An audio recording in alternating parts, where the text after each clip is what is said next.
Christopher Morgan, Education Director, Living History Coordinator at Fort Concho, and I've been here for 17 years, 2 months. Education Coordinator, take care of we have a program, the Frontier School, which has been going on now for 30-some years here at the Fort. We target the area 4th graders, bring them in, give them a little hands-on what it was like to be a child out here on the frontier. Also set up with tours. Visitors come from all over the world to the Fort, so we kind of throw out to them what it really was like here, not the John Wayne, John Ford version. And then I'm in charge of handling the living history, the guys who wear the uniforms and of course, the big guns.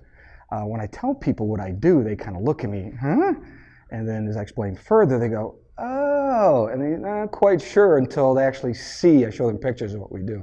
And it makes for a very unique, good icebreaker for conversations at gatherings and whatnot. It was great. It really was nice to go to a national event. There was like 12,000 some reenactors at the event. Just to see that many people of like mind with an interest in history and family and maybe a little bit crazy to wear wool on a hot, humid day in Pennsylvania. You got to be a little bit left of center, but it was really an amazing, overwhelming experience in aspects. I always used to read about in the books the rattle of musketry and what did that mean. Now I know what it means. Just to hear constant gunfire, just constant. Even with these single-shot muzzleloaders, you got 12,000 guys shooting each other. It's just a constant thing. Overall, it's just absolutely just inspiring, just amazing. That's what our ancestors went through. It's just crazy. What is there not to like about heavy field artillery? In a way, I'm following the family tradition. My father is a retired Army artillery officer, and I do have military men in our family. So. It's hard to explain. It's loud, it's obnoxious, just like me. So it's something really to understand the destructiveness of such a simple device of what it could and couldn't do. And it just, I don't know, it's hard to explain. It really is. Hunt, go to the gun range, restoring a 1950 Ford truck. I've actually recently taken up an interest in gardening, growing me some tomato plants. So play with my dogs, relax. Sometimes after, just like to go home, get a cold beverage and just kick back.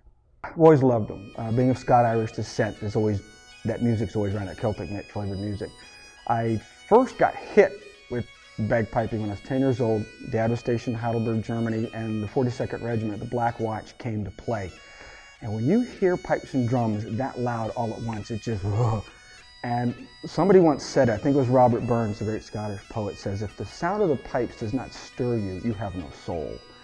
So maybe that's true or it's not, but it does stir in me.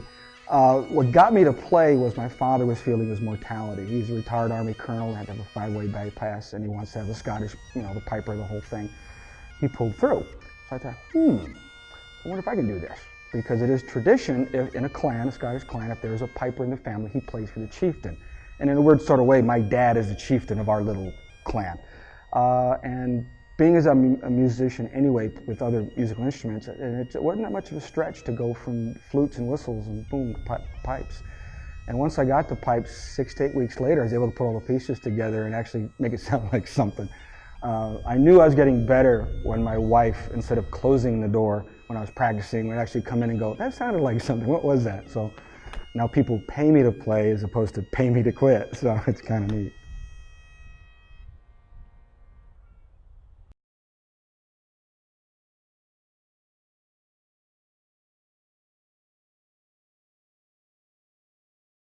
My name is Charmaine Moss.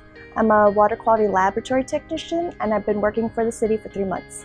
I explained to them that the different sections I work is for the water quality tap water, the wastewater, and bacteriological section. And they're really excited because they want to know what I do, which is play with water and poop all day. We're testing the tap water to make sure the chlorine levels are fine, total hardness, alkalinity, make sure everything is good to drink.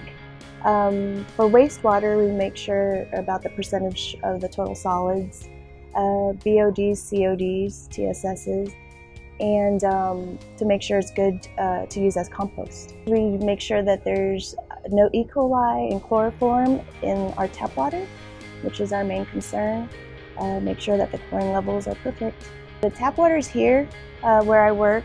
We collect ivy, and then we have a north, middle, and south plant for our tap water holds. My prior career was I was in the United States Air Force. I was in the medical laboratory. I was assigned to Goodfellow as a military training leader, and I've been here for 6 years. All the techniques of how I use the beakers, bleakers, the ovens, everything that I used to do in the military as a medical laboratory tech is basically the same, except now I'm working with tap water instead of human blood. I love it. I love everybody that I work with. We all get along great. If one is missing, we all just jump in and try and help each other out. I love knowing that I can provide great tap water to our San Angelo people. The most interesting thing about my job is I've never worked with human feces before. So seeing how it works, how it goes through a process to become compost and then used throughout our San Angelo lands for crops and everything. First thing I say is at least we have water, you know.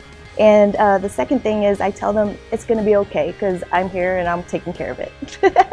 Making sure that everything goes fine with the tap water for our city. And if that works out well, then that's a success for me. I was born in New York, Queens, and raised in Houston, Texas. I was at Randolph Air Force Base, of course Lackland. I was stationed in Spangdahlem, Germany, where I had my twin daughters. Then I was stationed at Eglin Air Force Base, Duke Field in Florida, and then Shepherd Air Force Base here in Texas.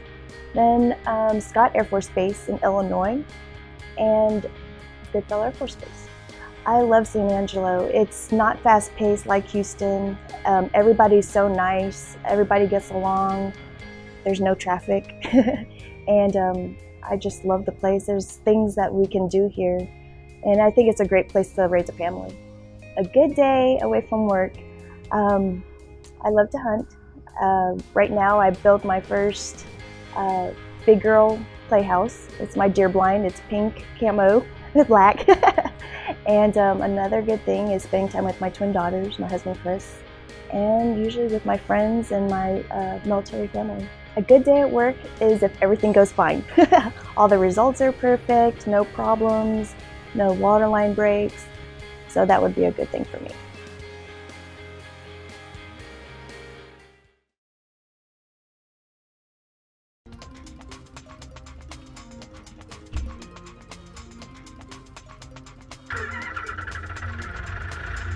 You work constantly on a sweeper. You're not just sitting down.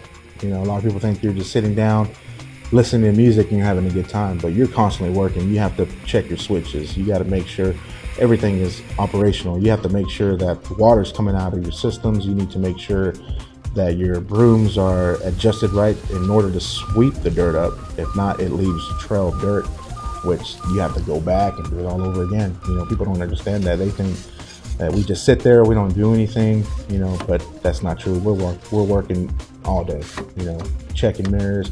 Got to make sure we don't dust people. We got to make sure we have to watch out for cars in order to turn or anything, you know. So you're constantly working. We try to sweep everything we have that's on the street.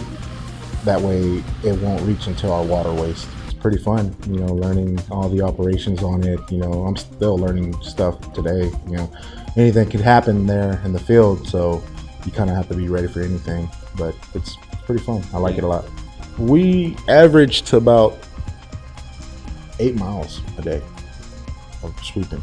That's just sweeping, and that's pretty much the average, you know, 8 miles. Sometimes you can even get more, you know, so there's pretty much 8 miles is the average or on up. We have a washout out here. We have to constantly, when we dump out, we go in there and we have these scrapers. We scrape the bottom, we scrape the top, and sometimes that stuff is caked on there. So it gets pretty challenging, and you're always going to get dirty. There's no way you're going to avoid that. And not only that, when we get here to the washout at the end of the day, and we have to wash it out. So you're getting wet, dirty at the same time, but you know, that's part of the job. You know, you got to kind of look at us, you know, you knew what you were signing up for.